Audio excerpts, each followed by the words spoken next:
জায়গায় নির্দেশনা দিয়েছেন, ইনফরমেশন দিয়েছেন, আমাদেরকে বার্তা দিয়েছেন, মেসেজ দিয়েছেন, বলে দিয়েছেন এই পদ্ধতিগুলো যদি তোমরা অনুসরণ করো তাহলে তোমরা তাকওয়ার অধিকারী হতে পারো। কয়েকটা উদাহরণ দিয়ে আমি আমার আলোচনা শেষ করবো, খুব গভীর মনোযোগ দেন। এক নম্বর তাকওয়া কিভাবে অর্জন হবে? আল্লাহ রাব্বুল আলামিন সূরা হাশরের 18 নম্বর আয়াতের মধ্যে বলেন, ওয়াত্তাকুল্লাহ ইন্নাল্লাহা খাবীরুম বিমা তা'মালুন। ও দুনিয়ার মানুষ, তোমরা আমি আল্লাহ রাব্বুল আলামিনকে ভয় করো। কেন ভয় করবা জানোনি?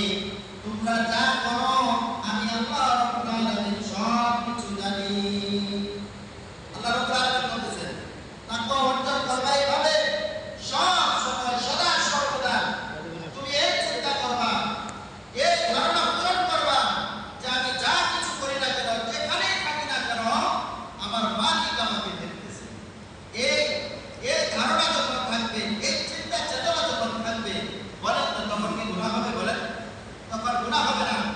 যখন আমার এই চিন্তা থাকবে আমি তো এখানে এটা করতেছি, হ্যাঁ আমার আল্লাহ তো দেখতেছে।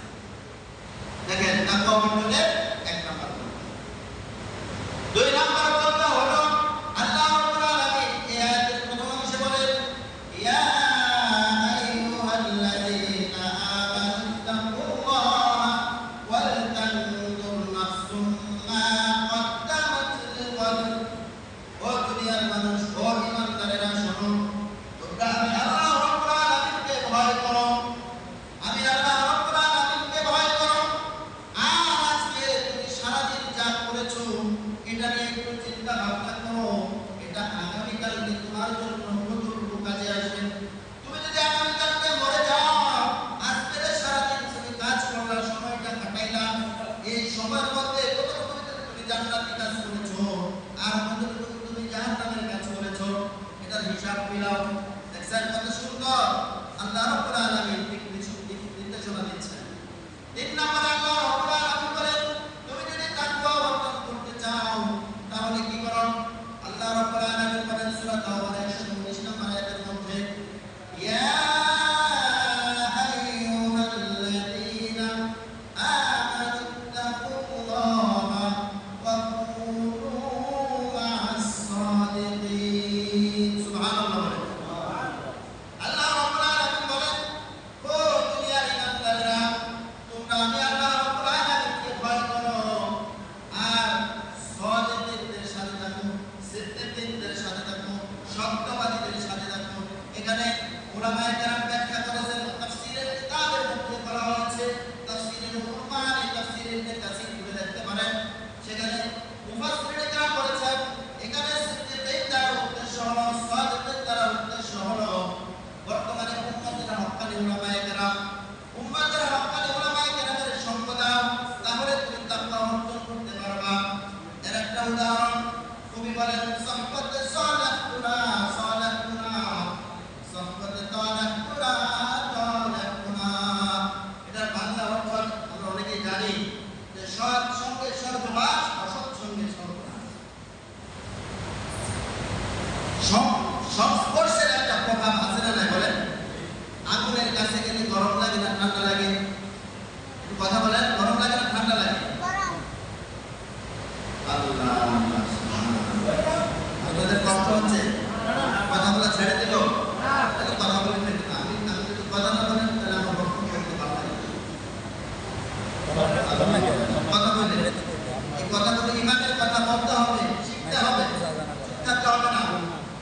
আল্লাহ রাব্বুল আলামিন বলেন, কবি বলেন, সাহবাতে সালাতুনা সালাতুনা সাহবাতে তালাতুনা তালাতুনা। সাহবাতের বড় প্রভাব আছে। যেমন আগুনের কাছে গেলে গরম লাগে, তাপ অনুভব হয়, বরফের কাছে গেলে ঠান্ডা অনুভব হয়, এরকম ভালো লোকের কাছে গেলে কি হয়? একটা প্রতিক্রিয়া হয়। যেমন নিশাখোরের সাথে থাকলে মানুষ নেশাখোর হয় কি হয় না বলেন? হয় কি হয় না? নেশাখোরের সাথে থাকলে নেশাখোর হয়, মিস্ত্রির সাথে থাকলে মিস্ত্রি হয়। কয়েকদিন যদি মিস্ত্রি কারার মিস্ত্রির সাথে থাকে, সেও কি হয়ে যায়? মিস্ত্রি হয় কি হয় না? তাহলে সংস্পর্শের একটা প্রভাব আছে না নাই? এই জন্য বলেন, তুমি যদি মুত্তাকি হতে যাও, তুমি যদি তাকওয়া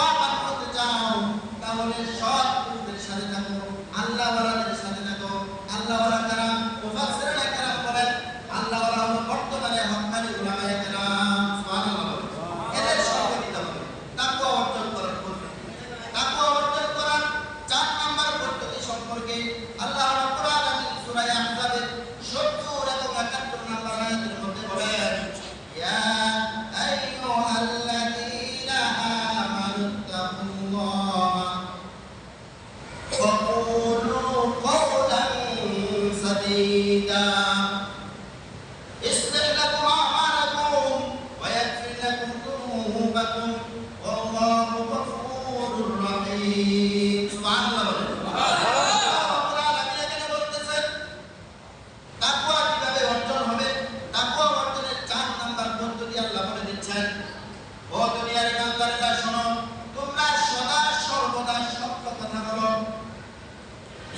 সদা সর্বদা যদি সত্য কথা বলতে পারো আল্লাহ রাব্বুল আলামিন আমি সংক্ষেপে বলতে সময় কম উদাহরণ ব্যাখ্যা চলে যেতে পারতেছি আল্লাহ রাব্বুল আলামিন বলেন যদি সদা সর্বদা সত্য কথা বলো তাহলে তোমাকে আমি আল্লাহ রাব্বুল আলামিন দুইটা পুরস্কার দেব কয়টা পুরস্কার দেব বলেন দুইটা পুরস্কার দেব এক নাম্বার পুরস্কার হলো ইসলাকুম আমালাকুম তুমি চেষ্টা করেছো সত্য বলার জন্য তুমি সর্বদা চেষ্টা করেছো সত্য বলার জন্য কিন্তু সামাজিকতার কারণে পারো নাই পারিবারিকতার কারণে তুমি পারো নাই তোমার কিছু সমস্যা হয়ে গেছে কিছু মিথ্যার সংমিশ্রণ হয়ে গেছে তবু তুমি হাল ছাড়ো নাই চেষ্টা করেছো এজন্য আমি আল্লাহ রাব্বুল আলামিন ইসলাকুম আমালাকুম তোমার আমলগুলোকে আমি শুদ্ধতে পরিণত করব সুবহানাল্লাহ ভুল করেছো এটাই আমি শুদ্ধ হিসাবে পরিবর্তিত করব সুবহানাল্লাহ